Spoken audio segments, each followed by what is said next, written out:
When you have fulfilled your swadharma, you go into the vanaprastha stage. Now, anciently that meant that you actually did go out into the forest, and you became, of all things, it's called a shramana in Sanskrit.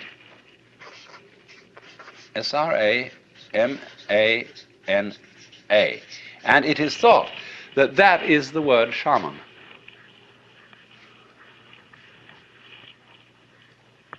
You see, what happens is this then, that an individual who all his life long has played the social game is then says, well, now I've done that. I've assumed this role, I've become identified with tinker, tailor, soldier, sailor, whatever it was. But now who am I? Really? In order to find that out, I have to go off by myself. Why? Because you have a role conception, a mask conception of yourself, because other people tell you who you are. We are constantly, in every social interchange, in the most common remarks, telling other people who they are.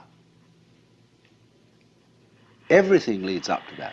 The way I act towards you, the way you act towards me, tells me who I am and tells you who you are. For example, you come and sit here and listen to me talk. You are, by doing that, telling me I'm some kind of a teacher. And you're telling yourselves that you're some kind of students. And that's only one thing, you see, one little incident. In business, every day, in your housework and everything you do, everybody around you is telling you what you are and who you are by expecting certain behavior from you, which if you're a reasonable and socially inclined person, you perform, because that's what's expected of you. So you are told who you are. So when we'd had enough of that, you see, but no, let's not listen to all this anymore. That's why the shramana, or the vanaprastha, one of the first things he practices is silence. It's called mauna, M-A-U-N-A. And he may take a vow not to speak for a month or a year. And after about a month of mauna, you don't only stop talking, but you stop thinking in words. And that's a very curious experience when it happens, because all the senses take on a tremendous intensity. You see things which you've never seen before, because you stop codifying and classifying the world by thinking. Sunsets appear incredibly more vivid, and flowers are enchanting. The whole world comes alive to the Mauni. The only danger is this: the Mauni has to be careful, because he loses all moral discrimination. In other words, if the Mauni gets involved in a riot, he joins the riot, because that's just the way things are going, you see. And so he has to be careful. And that's why, in this state of vanaprastha, the new man in the game will seek out a guru, a teacher, who has been through the whole discipline of yoga, or whatever it is, that is practiced by a vanaprastha, and will help him out and see that he doesn't get into trouble. That's why a guru, when he accepts a student, is always said to become responsible for that individual's karma. Karma, you know, means activity, and also the results of activity.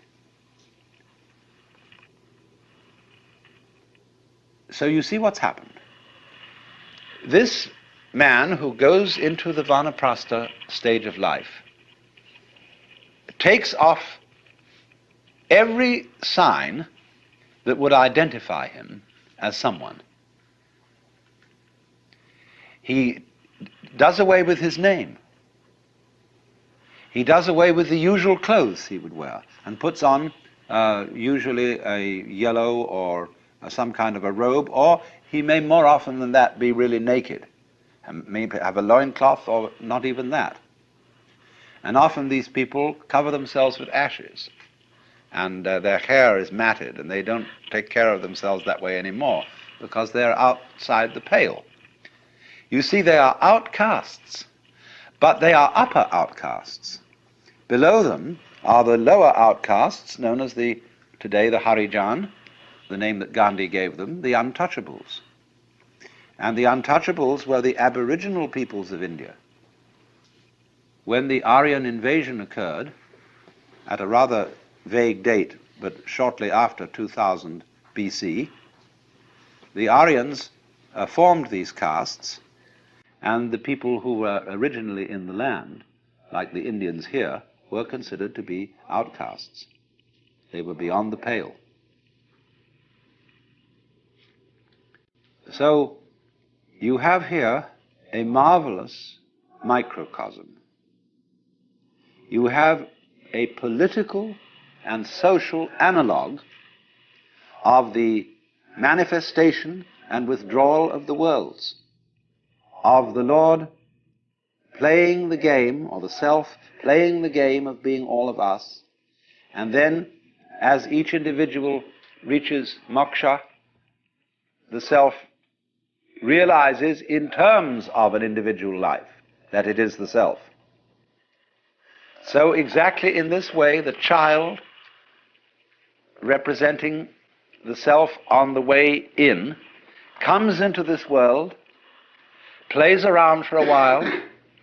There are 4 castes, just as there are 4 yugas to the Kalpa cycle, you remember? And then out it goes, back to the forest. We would say back to nature. But you see, the outgoing stage of Vanaprastha is a much higher state in the course of evolution than the hunting society person who is primitive. He isn't simply going back to where he came from. He's spiraled. He's come round to an equivalent position, but at a higher level. And what he has gained in the interim is self-awareness. I mean that too in the ordinary sense when we speak of self-consciousness. See, it's not much fun to be happy and not know it. We need a certain resonance. Self-consciousness is an echo in our heads, an echo of what we do, but wouldn't be aware of doing it if there wasn't an echo. When you see yourself in a mirror, that mirror is a visual echo of your face. And that's why in a room such as this, it's a very comfortable room for me to talk in, because it has resonance. And so self-consciousness is neurological resonance. Now you know how troublesome resonance can get if it's not properly worked out. You can get echoes that just won't stop. So you go into a great cave somewhere and you say, "Hi!"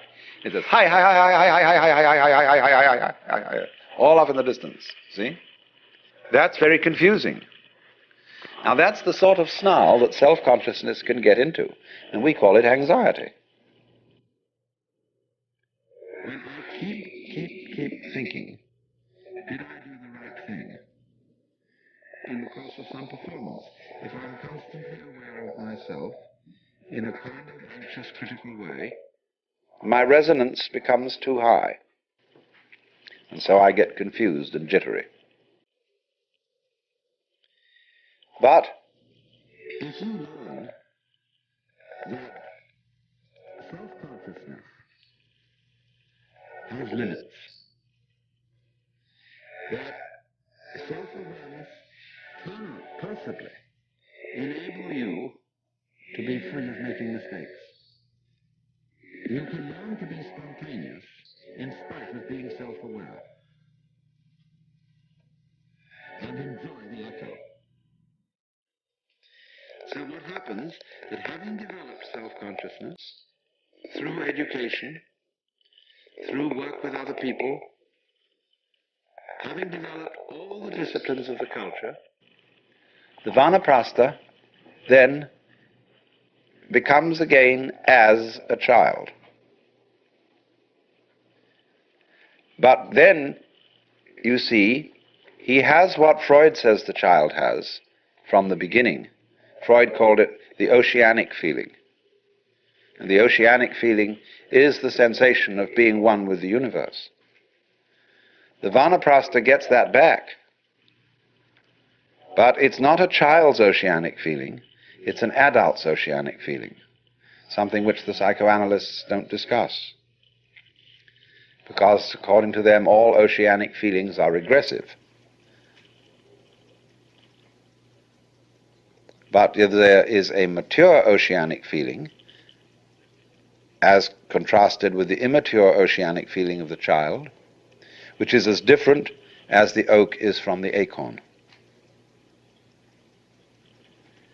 And so you can have this sensation, you see, of total unity with the cosmos, of the, shall I call it, expansion to infinity or contraction to infinity of your identity, without forgetting society's game rules with regard to you. In other words, it doesn't mean that you forget your address, telephone number, social security number, and the name you were given. You remember all that. And you can play that game when necessary. But you know it's a game. So, there is no way, as a matter of fact, of escaping from playing these games. And the only thing is that when you find out, you see, that you are thoroughly selfish, you inquire, what is the self that I love? What is this thing that I'm so interested in advancing and in protecting? And you look very closely into what you feel when you think you feel yourself. And you know what you find out? That yourself is everything that you thought was someone else, or something else. You have no knowledge of yourself, you see, except in relation to others. Self and other are as inseparable as back and front. There is no knowledge of self without the knowledge of otherness. There is no knowledge of the voluntary without the knowledge of the involuntary, of can without can't. So they go together. And that going together of self and other is non-duality. That's Advaita. That is the self with a capital S. So through self, one finds deliverance from self.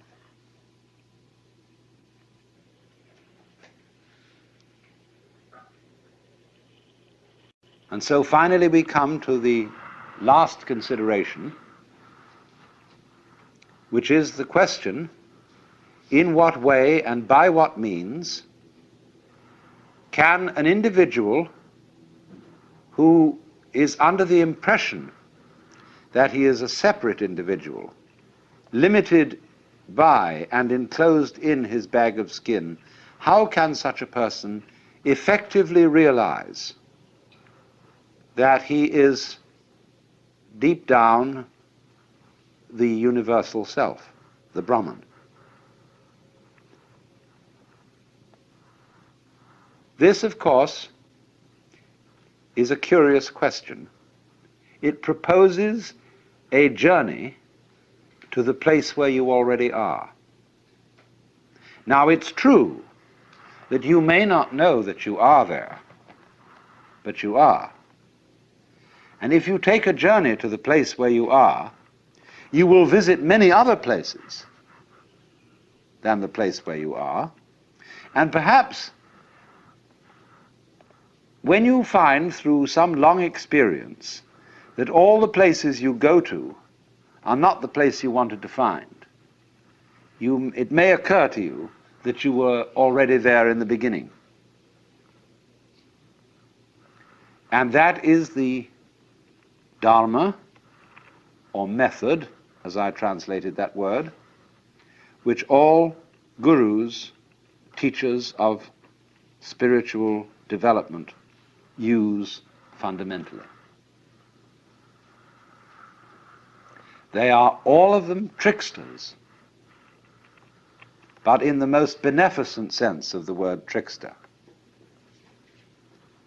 Why trickster?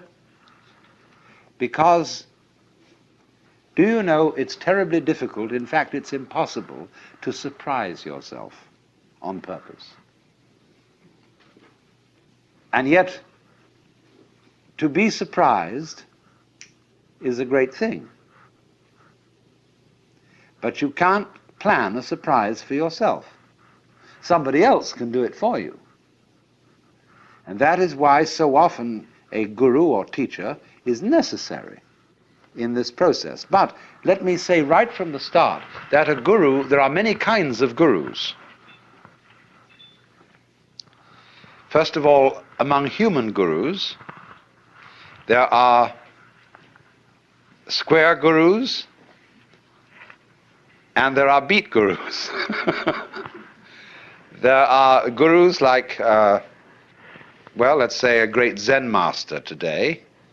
Let's take Oda Roshi at Daitokuji, who is a square guru and a very good one.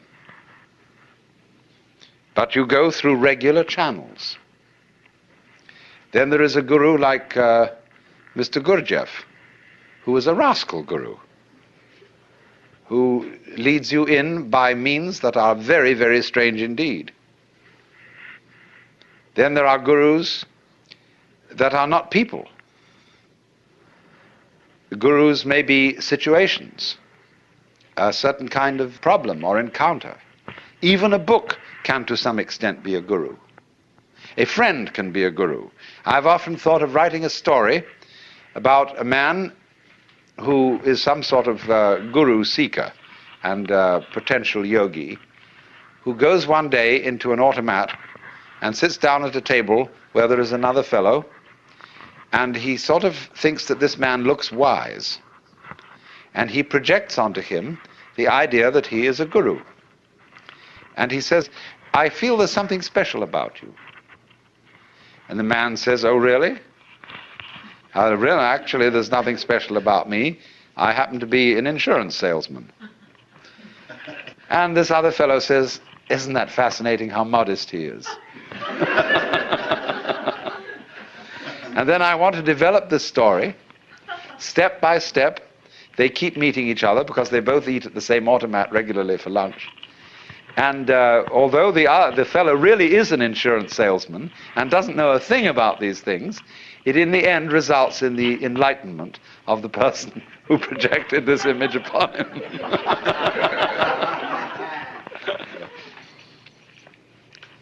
So there are, as I say, many kinds of guru. But the problem of the guru is to show the inquirer in some effective way that he already has what he's looking for.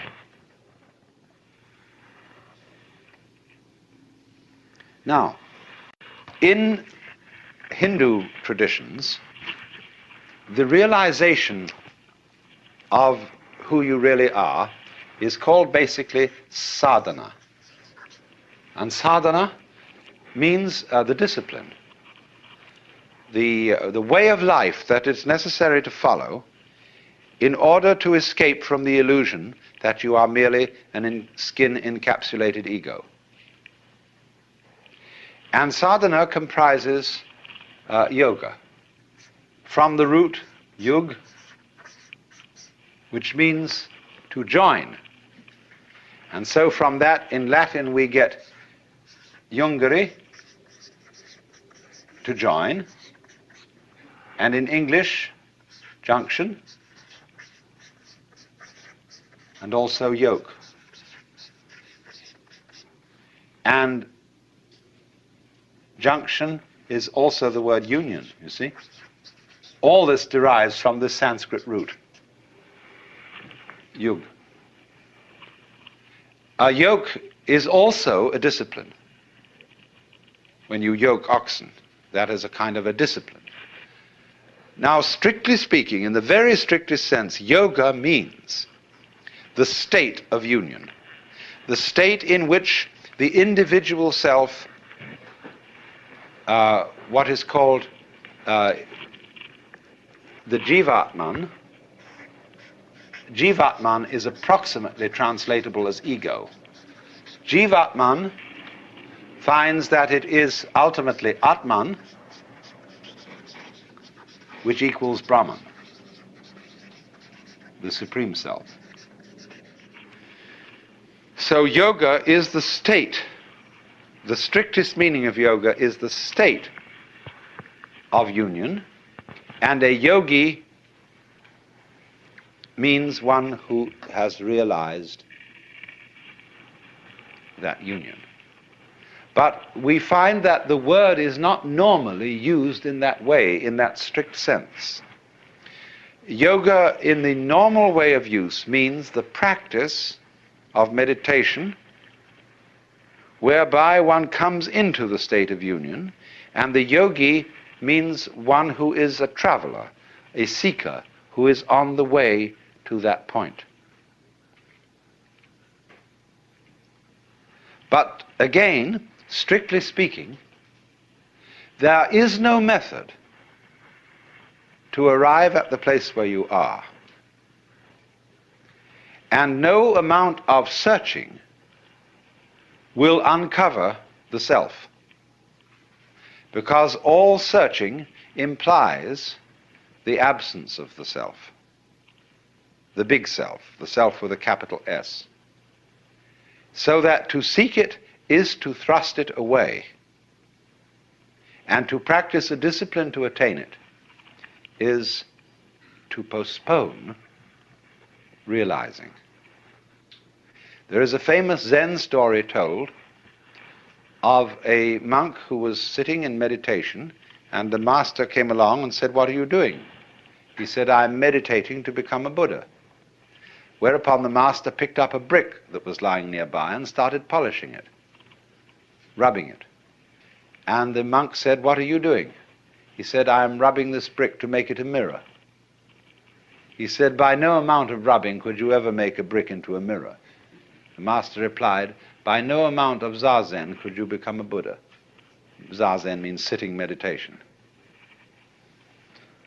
They react very badly to this story in modern-day Japan. Anyway, what is important, you see, quite radically here,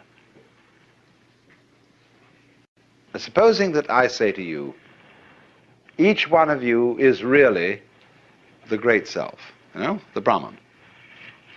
And you say, well, all you've said up till now makes me fairly sympathetic to this intellectually, but I don't really feel it.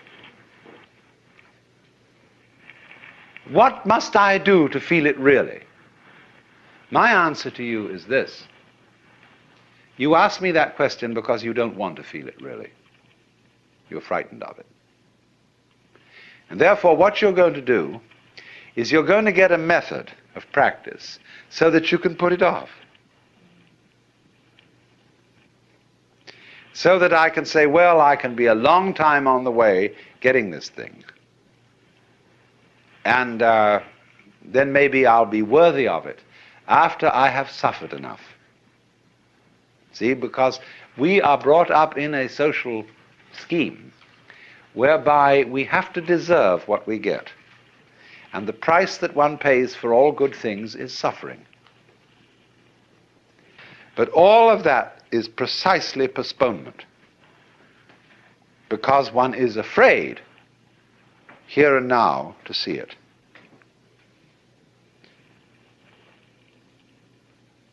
If you had the nerve, real nerve, you would see it right away. Only that would be, when one feels you shouldn't have nerve like that. Why, that would be awful. That would be, that wouldn't do at all. Because after all, I'm supposed to be poor little me. And I'm not really much of a muchness. And I'm playing the role of being poor little me. And therefore, in order to be something great, like a Buddha or a Jivan Mukta, one liberated in this life, I ought to suffer for it. So you can suffer for it. There are all kinds of ways invented for you to do this.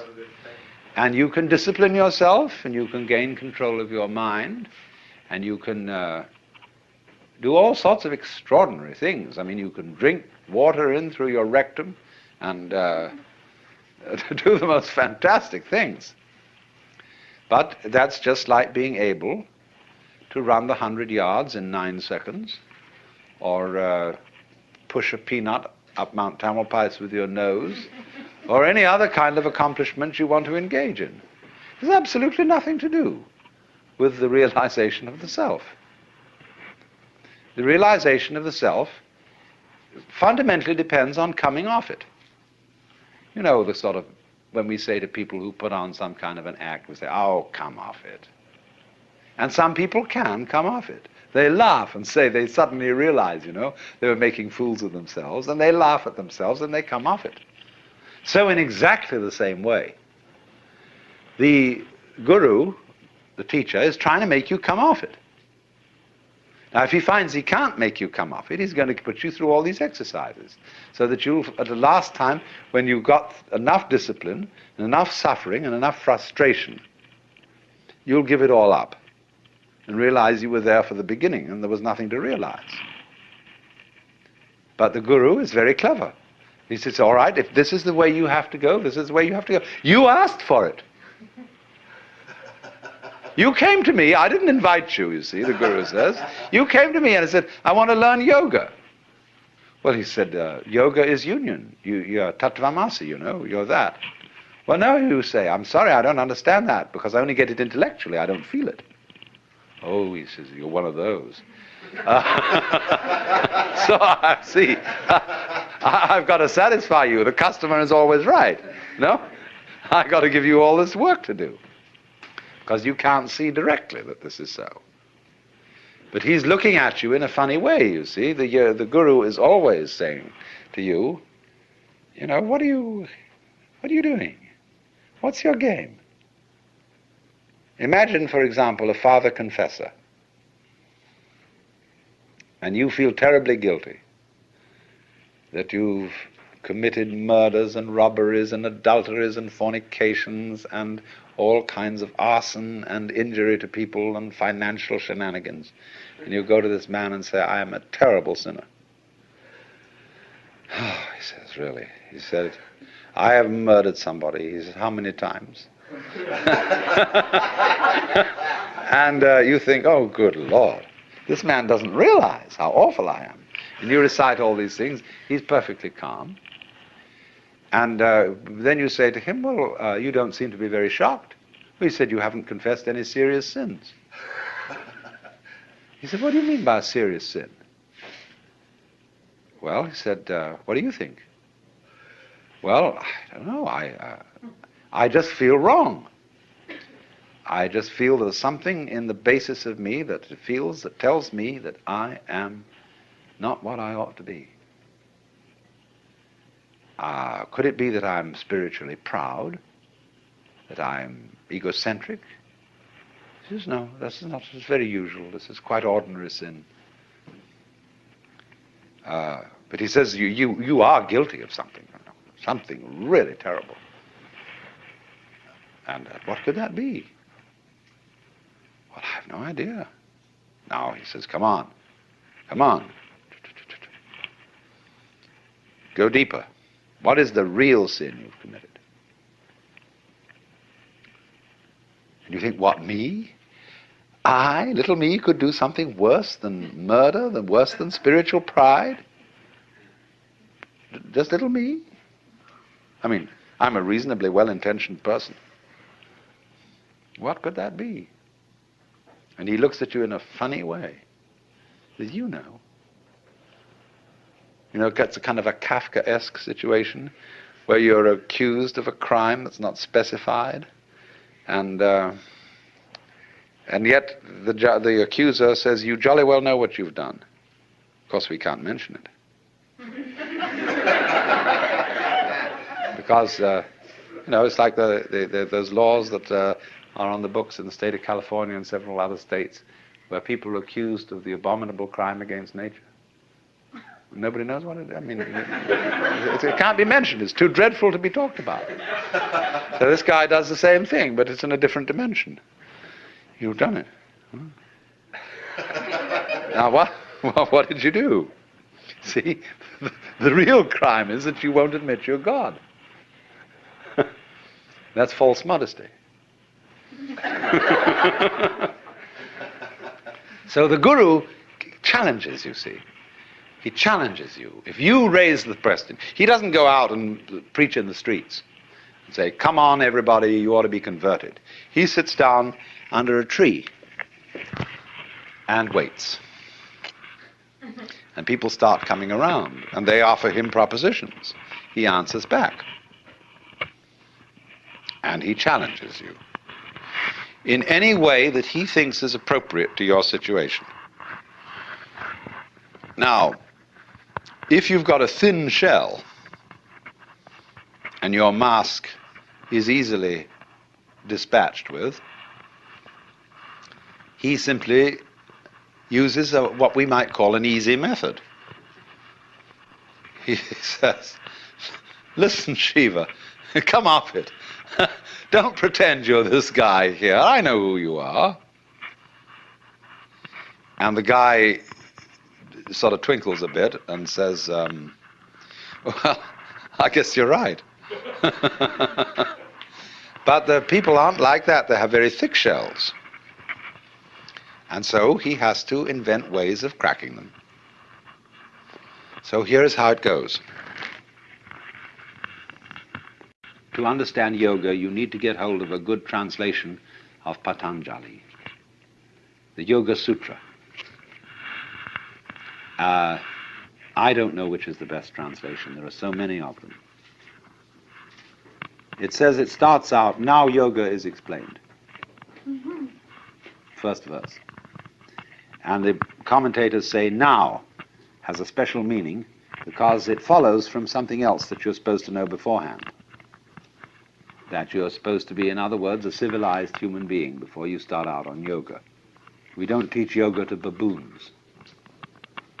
And so you're supposed to have been disciplined in artha, kama, and dharma. In politics, sensuality, and dharma, justice. And then you can start yoga. Then the next verse is yogas chitta vritti nirodha, which means yoga is the cessation of revolutions of the mind. In other words, you can interpret that at many levels. Chitta meaning consciousness, like a pool, like water, like a reflecting pool. If there are waves on that, it doesn't reflect, it breaks up all the reflections. So stop the waves on the mind and it will reflect reality clearly. Get a perfectly calm mind. That's one meaning of it. Or another meaning of it is stop thinking. Eliminate all contents from the mind, all thoughts, all feelings, all sensations, everything. How will you do that? Well, it goes on to say you do it by certain steps. First of all, pranayama, which means the control of the breath. Pratyahara, which means preliminary concentration. Dharana, a more intense form of concentration. Dhyana, which is the same, dhyana is Sanskrit for Zen, and that means profound union between subject and object. And finally samadhi, which is way out. Now what's happening here? Control your mind. First of all, by breathing. Breathing is a very strange thing because breathing can be viewed both as an involuntary and as a voluntary action. You can feel I breathe, and yet you can feel it breathes me. And they have all sorts of fancy breathing ways in yoga. They're very amusing to practice because you can get very high on them. So they set you at these tricks.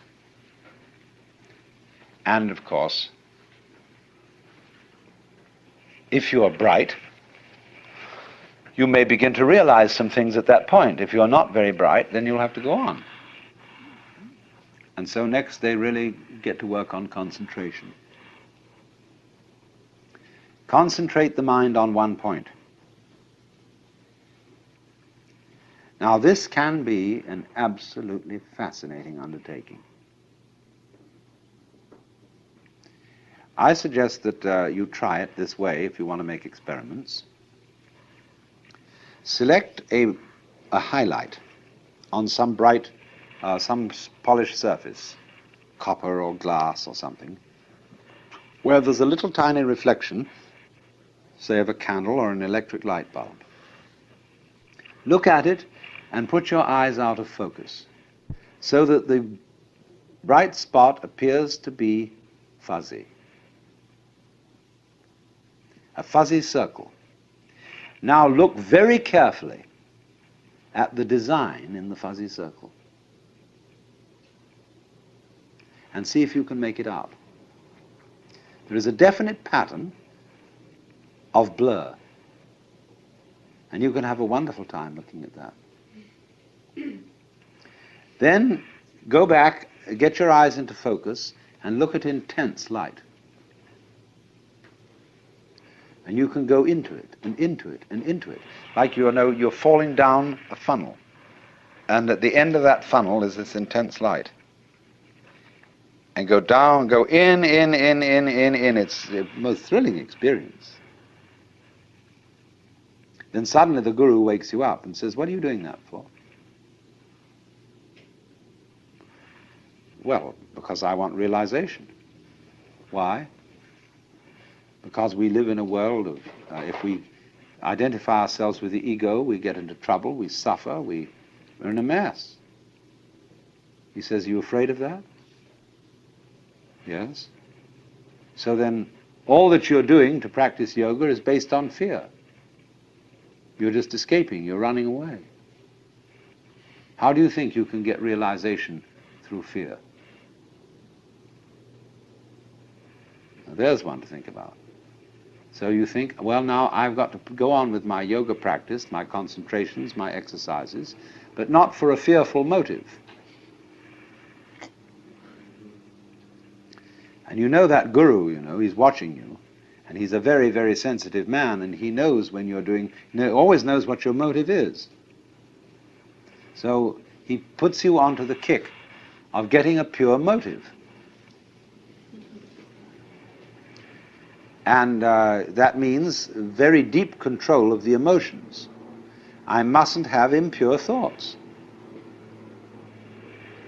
All right, so you go along and you manage to repress as many impure thoughts as possible, and then one day he asks you, why are you repressing these thoughts?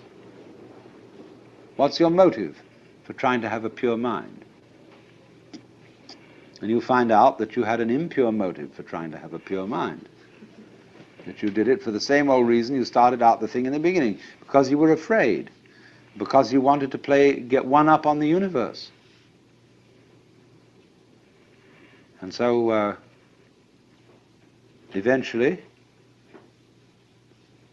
you find out, you see, that your mind is what is called in Sanskrit muda, which means crazy.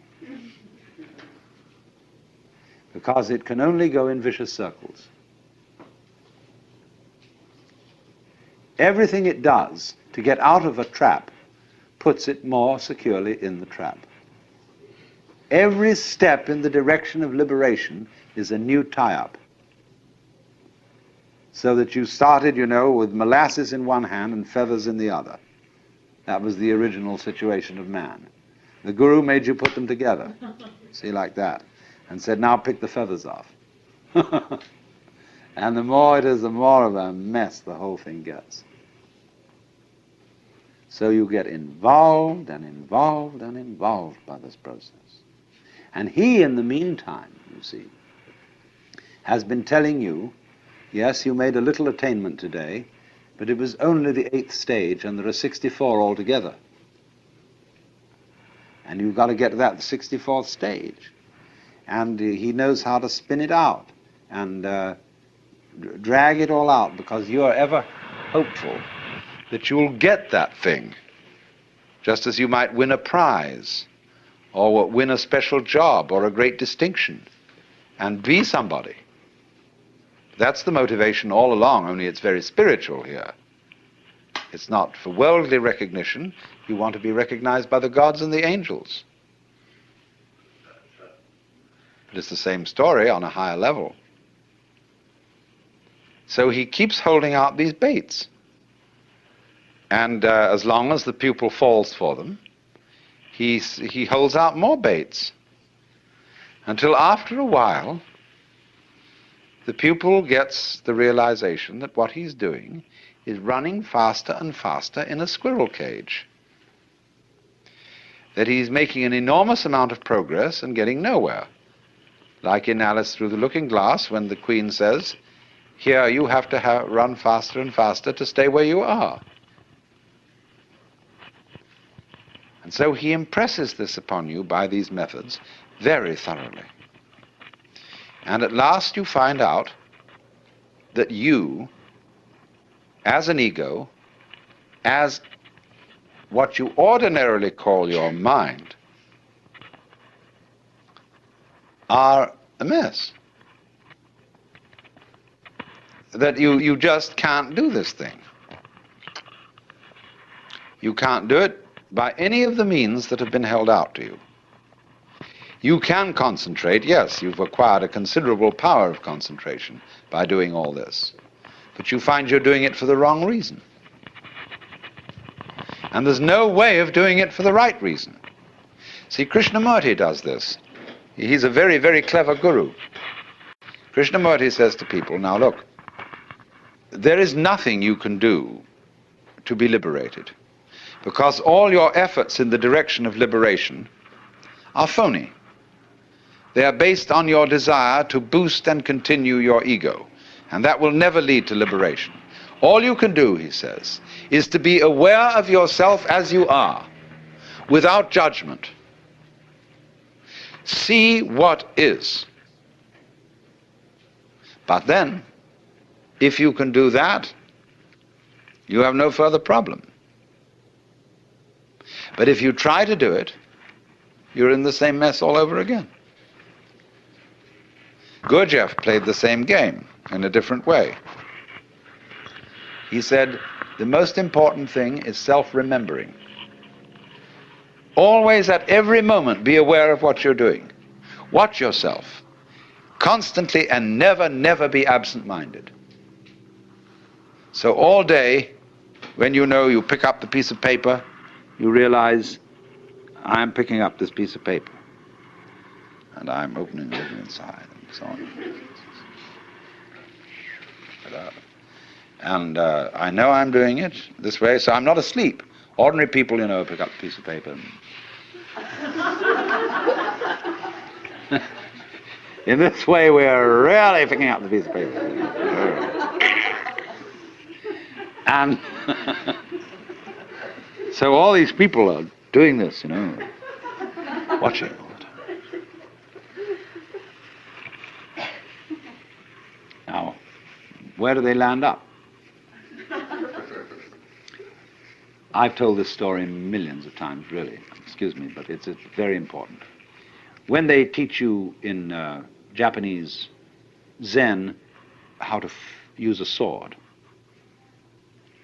the first thing that the teacher says to the student is, now, if you're going to be a good soldier, you've got to be alert constantly, because you never know where the attack's going to come from.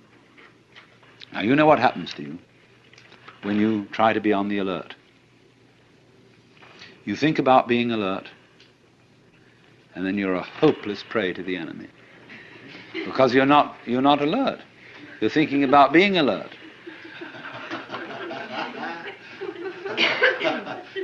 You must be simply awake and relaxed. And then all your nerve ends are working, and wherever the attack comes from, you're ready. They liken this to a barrel of water. The water is just sitting there in the barrel. But the minute you make a hole in the barrel, the water immediately is ready to come out of that hole.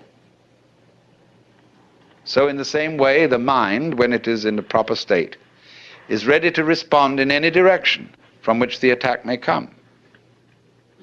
So this man is no longer alert in the sense of taut and anxious. Which way is it going to go? See? He's just sitting there, like a cat sits there. And the minute anything happens, it's right there. Because it didn't have to overcome any set in a direction opposite to that from which the attack comes. If you're set for the attack to come from there, and it comes from here, you have to pull back from there and go there, but that's too late. So you sit in the middle, and you don't expect the attack from any particular direction. So in the same way, all this applies to yoga. You can be watchful, you can be concentrated, you can be alert. But all that will ever teach you is what not to do, how not to use the mind. Because it'll get you into deeper and deeper and deeper binds. You have to let it happen. Just like you have to let yourself go to sleep. You can't try to go to sleep. You have to let yourself digest your food. You can't try to digest it. And so in the same way, you have to let yourself wake up. Become liberated. And when you find out, you see, that there isn't any way of forcing it, that for most people is the only way of getting them to stop forcing it. Because they won't believe when you tell them in the first instance, you've got to do this without forcing it. They'll say, well, it won't work, it won't happen, because I'm very unevolved. I'm just an ordinary human being. I'm just poor little me. And if I don't force it, nothing will happen. I have people who think that if they don't struggle and strain, they won't have a bowel movement, or whatever it is. They think they've got to do that work in order to make it happen. In other words, all that is based on lack of faith, not trusting life. And to get people to trust life who don't trust it, you have to trick them. They won't jump into the water, so you have to throw them in. And if they are very unwilling to be thrown in, they're going to take diving lessons, you see, in which they're going to go all through, they're going to read books about diving, they're going to do all the preliminary exercises for diving, they're going to stand on the edge of the diving board and inquire whether there's the right posture until somebody comes up beside and kicks them in the butt. And they're in the water. And it's also with this. It really is. So now the most amazing gamesmanship goes on in the whole domain of yoga and spiritual practice. You would be astounded. So, I mean, one of the games in all this is to find a little flaw in you, see? Everybody has a place where they can be jiggled a bit. Something they're a bit ashamed of, and so they think, does this person really know my secret?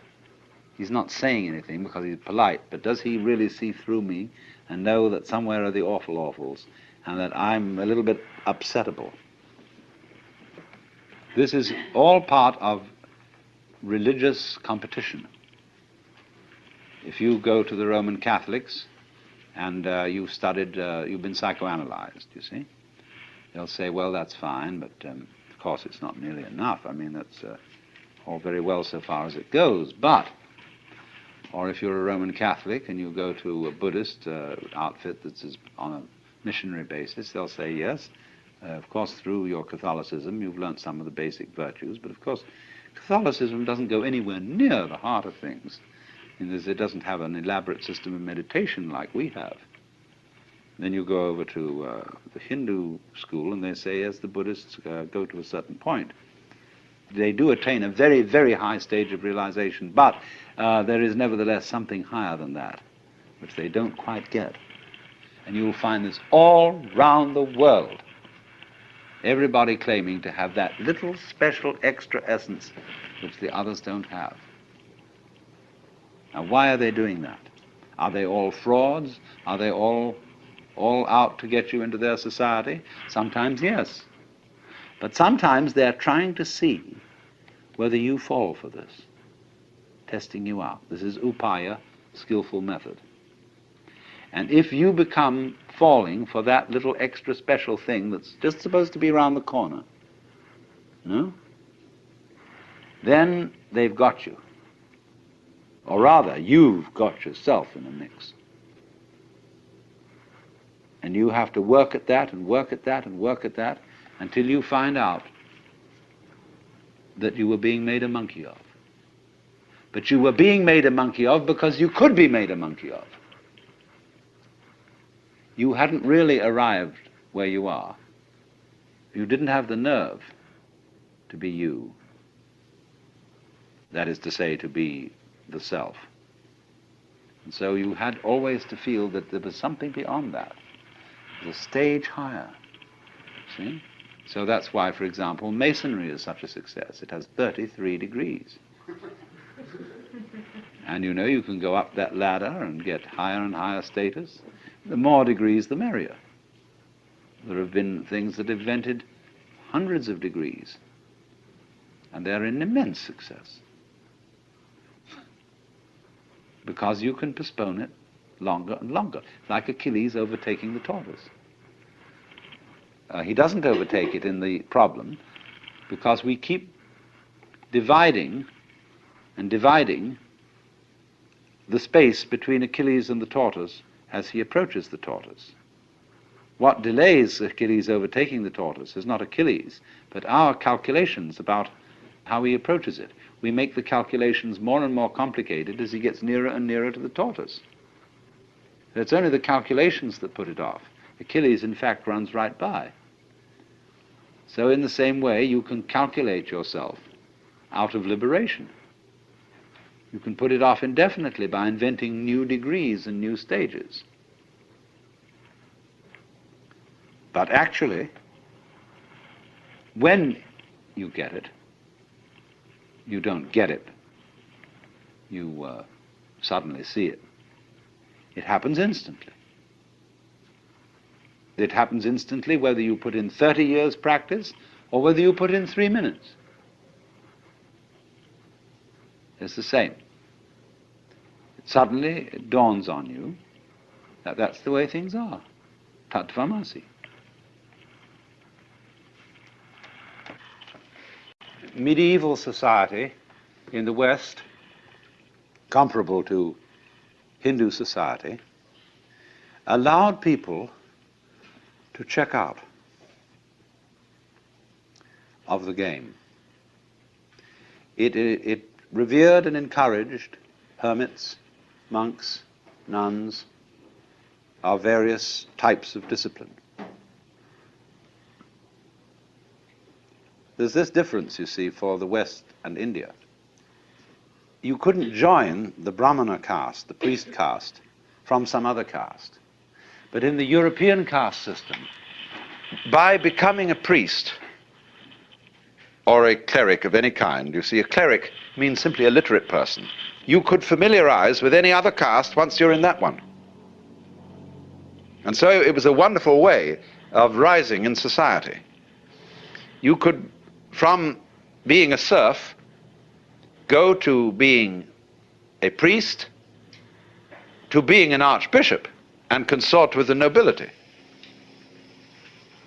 It was the only way open to cross castes, you see, and because they were the literate people, It was through literacy and through universities founded by clerics that our caste system began to break.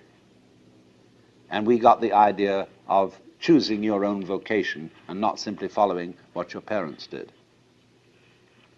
Now, I want to make an observation here about checking out of the game. This is not encouraged in contemporary society.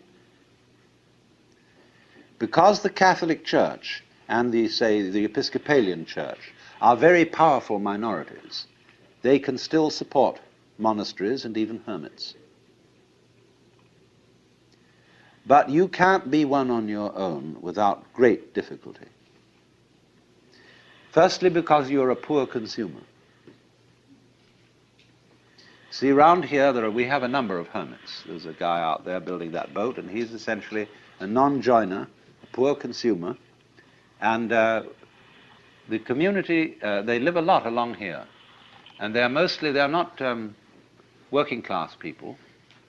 They are people who dropped out of college because they saw it was stupid.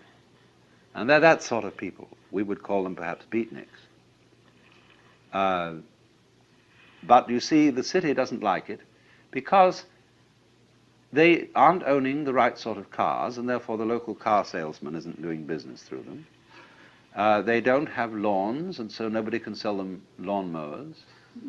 They hardly use dishwashers, appliances of that kind. They don't need them. And also they wear blue jeans and things like that, and so the local dress shops feel a bit put out having these people around. And they live very simply. Well, you mustn't do that. You've got to live in a complicated way. You've got to have the kind of car, that identifies you as a person of substance and status and all that. So there's a great problem here in our society. Now, why is there this problem? There's always a very inconsiderable minority of these non-joiners or people who check out of the game. But you will find that insecure societies are the most intolerant of those who are non-joiners. They are so unsure of the validity of their game rules that they say everyone must play. Now that's a double bind. You can't say to a person, you must play, because what you're saying is you are required to do something which will be acceptable only if you do it voluntarily. You see? So everyone must play is the rule in the United States. And it's the rule in almost all Republican governments. I mean Republican in the sense of democratic. Because they're very uneasy.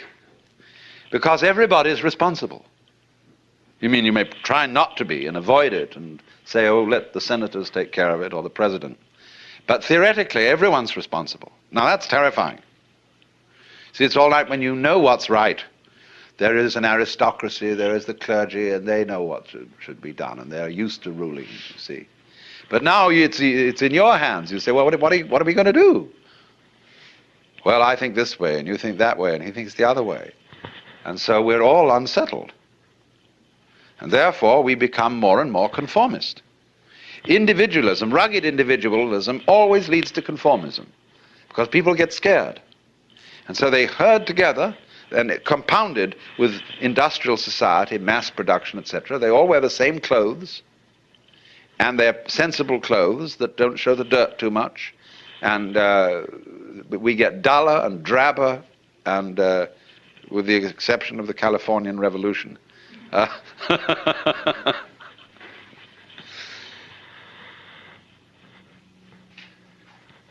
So the reason for this is, in a way, that democracy as we have tried it started out on the wrong foot. You see, in the scriptures, the Christian scriptures, it says everybody is equal in the sight of God. Now that's a mystical utterance. That means that from the standpoint of God, all people are divine and are playing their true function. And that is something that is true on a certain plane of consciousness. But come down a step and try to apply the mystical insight in the practical affairs of everyday life, and what do you get? You get a parody of mysticism. You get the idea not that everybody is equal in the sight of God, but that all people are equally inferior. And that's why all bureaucracies are rude, why the police are rude, and why you're made to wait in lines and are obstreperous income tax individuals and all that sort of person. Because everybody's a crook. Everybody's equally inferior. See, that becomes the parody of democracy. And that kind of society, watch out for it. It turns in a quick click into fascism because of its terror of the outsider. Now, a free and easy society loves outsiders. In fact, it's a little bad for the outsider's integrity because he becomes a holy man, see? And people make salams and give him food and all that. They really take care of the outsider because they know that man is doing for us what we haven't got the guts to do. That outsider who lives up there in the mountain is at the highest peak of human evolution. His consciousness is one with the divine. And great, just there is someone like that around. It makes you feel a little better. He has realized, he knows what it's all about. And so we need a number of those people. Even though they don't join our game, they tell us, you see, what you're doing is only a game. It's okay, I'm not going to condemn you, but it is only a game, and we up on that mountaintop are watching you. We love you, we have compassion for you, and but excuse please, we aren't going to join. So that gives the community great strength, because it tells the government in no uncertain terms that there's something more than government. That's why wise kings kept not only priests, but court fools. The court fool is much more effective than the priest, to remind the king that after all he's human. And you know how in Richard II, where the fool is called the antic, the king says, "Within the hollow crown that rounds the mortal temples of a king keeps death his watch." And there the antic sits, scoffing at his state and grinning at his pomp, allowing him a little time to monarchize, be feared, and kill with looks. And then at last comes death, and with a pin bores through his castle wall, and farewell, king. See, always this reminder of the priest or of the antic to the royalty, to the government. You are going to die. You are mortal. Don't give yourself airs and graces as if you were a god.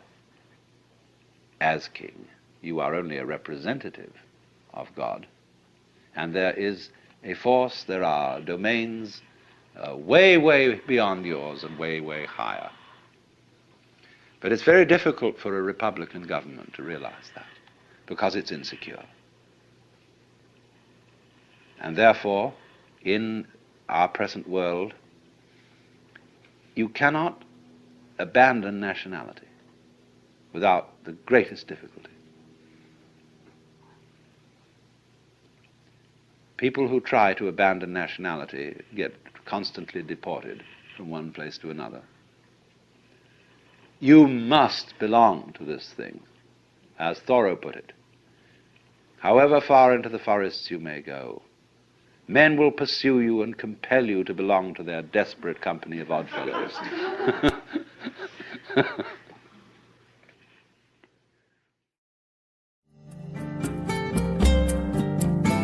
This concludes Session 10 of Out of Your Mind, Essential Listening from the Alan Watts Audio Archives.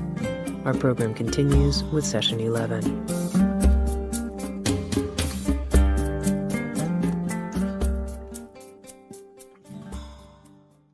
I started out yesterday to discuss what the self means in Hindu philosophy, the principle tat tvam asi, that art thou, meaning that the self is the basis of all being. And being is not something into which we come, but out of which we proceed. In popular language, we say, I came into this world, as if you came from somewhere else altogether, from outside. But you don't. You come out of this world, just in the same way as the leaves come from the tree. And so in that way you are an expression of it, and the self meaning itself, self meaning identity, self meaning basis, ground, is what everybody fundamentally is. Then I went on to discuss the world as the self in the sense of the cosmos as the self, the great cycles of time in which, according to Hindu philosophy and mythology, the world is manifested and then again withdrawn. And now I want to go on to discuss the human world as the self. Well, now, there have in the known history of mankind been about 3 types of culture. We'll call them hunting cultures, agrarian cultures, and industrial cultures. The hunting culture seems to have been the earliest. And agrarian cultures arose when hunters learned to farm and therefore had to settle in certain places. And it was then that men built cities. And when we pass from the hunting to the agrarian culture, we notice 2 very important changes occur. In the hunting culture, every man is expert in the whole culture. That's because he spends a good deal of time alone in the forests or on the hills. And so he has to know how to make clothes, how to cook, how to build, how to fight, ride, and all those things. But as soon as people become settled in cities, we get a division of labor, because it's obviously more practical when you're all living together for some people to specialize in some things and some in others. The other important difference is the difference of religion between the hunting culture and the agrarian culture. The religious man of the hunting culture is generally known as a shaman, S-A-H-A-M-A-N. And a shaman is a kind of weird individual, and I mean weird in the ancient sense of the word, not queer, but weird in the sense of magic, because he is a person of a peculiar type of sensitivity who finds initiation into the shaman role by going off by himself for a long time into the depths of the forests or the heights of the mountains. And in that isolation, he comes in touch with a domain of consciousness which is known by all sorts of names: the spirit world, the ancestors, the gods, or whatever. And his knowledge of that world is supposed to give him a peculiar powers of healing, of prophecy, of magic in general. The thing that you must note, though, about a shaman is that his initiation is found by himself. He does not receive initiation from an order or a guru. On the other hand, the religious man of the agrarian community is a priest.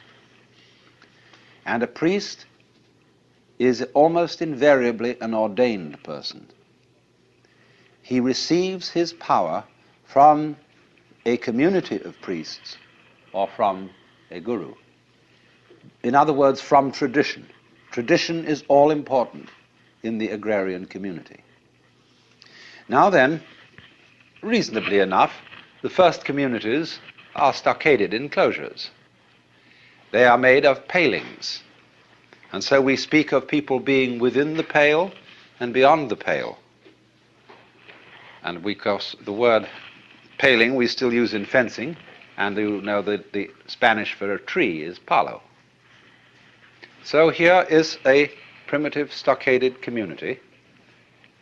And as often as not, this community will settle at a crossroads for obvious reasons. Where roads cross, that's where people meet. And so it's liable to have 4 gates and these crossing main streets. And that immediately establishes 4 divisions of the city. And so oddly enough, in Hindu society, there are 4 castes based on the 4 fundamental divisions of labor. And number 1 is the caste of priests, and they're called Brahmana. Number 2 is the caste of warriors, and also rulers, and they're called Kshatriya. Number 3 is the caste of merchants and tradesmen, and they're called Vaishya. And number 4 are laborers, and they are called Shudra. So those are the 4 principal roles in the world of settled humanity. It's interesting, I said people settled in cities because they had to plant. And there are many legends to the effect that what they were mostly concerned with planting were grapes for wine, and they cultivated vineyards. And it's said of Noah that after the flood in the Bible, the first thing he did was to plant a vineyard. He knew which side was up. So now, then those are the roles. Those are, you might say, masks, as it were, of the Brahman in this game called the social game. Now then, when you enter society, you are born into a caste. And this is very understandable in a community where you don't have a generalized system of education. You don't go to school, and therefore you learn what to do in life from your parents and your family. So if you grow up as a carpenter's son, it never occurs to you to do anything else but carpentry. Why would you? You might become a better carpenter than your father, but still that would be the natural thing to do. It's only when one is exposed to school and then people begin to talk about, well, what do you want to be in life? That people get the idea that they might be anything. So if this sort of way of life is natural to you, you don't find it particularly objectionable. Of course, all kinds of weird complications and rituals and prohibitions grow up in the course of time that can make this system very cumbersome, as it has been until quite recently in India. Then what happens is this. You go through an evolution in your development in this community, which has first of all the stage called brahmacharya, studentship or apprenticeship. After that you enter the stage of grihastha, meaning householder. And a householder has 2 duties. One is called artha, A-R-T-H-A, and the other kama, K-A-M-A. Artha means the duties of citizenship, partaking in the political life of the community. Kama, K-A-M-A, means the cultivation of the senses, of aesthetic and sensual beauty. And therefore Kama includes the art of love, the arts of beautification, of dress, of cooking, and all that kind of thing. So that the Kama Sutra is the scripture about love. Kama, in a sense, means passion, and is the great Hindu manual of how to behave sexually. It's a book that every child ought to read on gaining puberty, so that he would get some sense of how to make love without being a mere baboon.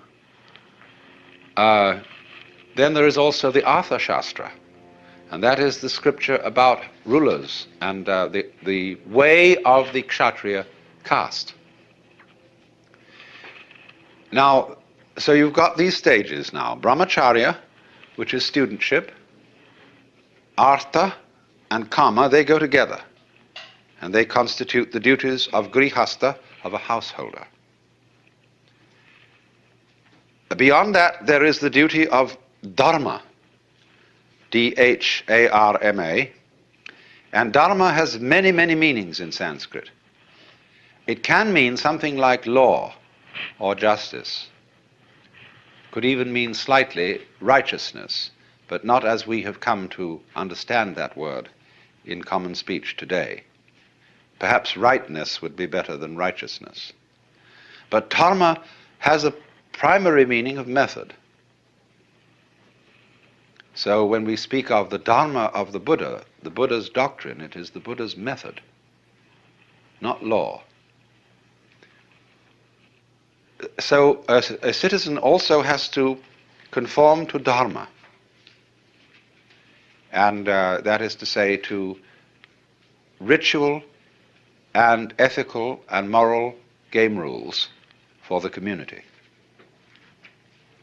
But now, when in the course of time he has established his household, he has taught his oldest son to take over the governorship of the household, the father, or for that matter mother, may enter into a new stage of life altogether, which is not grihastha, but is called vanaprastha,